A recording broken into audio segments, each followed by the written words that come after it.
नमस्कार दोस्तों, मेरा नाम है Krishna Kumar Shrivastava, wellness coach of India.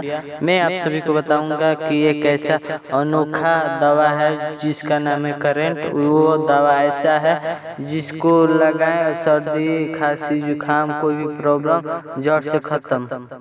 तो आप चलिए इसका हम प्रूफ रिजल्ट बताते हैं लोगों पर यूज किए हुए यह दवा का परिणाम। और चलिए देखते हैं कि लोगों का क्या कहना है। चलिए बताइए, आपको ये जो दवा आप यूज किए हैं अब आपको कैसा लग रहा है? बहुत अच्छा लग रहा है।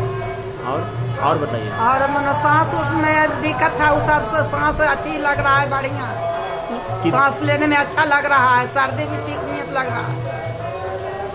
और खांसी है तब खांसी तो अभी नहीं खांस रहे थे, लेकिन खांसी ठीक हो जाएगा।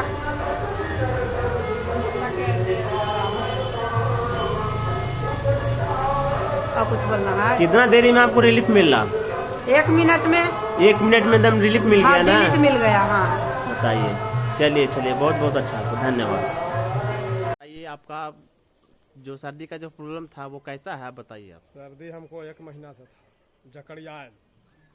ये हम दवाई लगाए हैं अभी, एकदम 2 से 3 मिनट में हमको क्लियर कर दिया है। पूरा नाक का जितना कचरा था सब बाहर आ गया। हमको नाम हुआ कुंदन कुमार शर्मा, कोच बाजार, ठाकुरबाड़ी गली। आप कैसा आपको महसूस हो रहा है? 1 नंबर, कुछ लगे न रहा कि सर्दी है। चलिए बहुत अच्छा दवाई है, इसलिए सब कोई लीजिए और इस्तेमाल इसको कीजिए।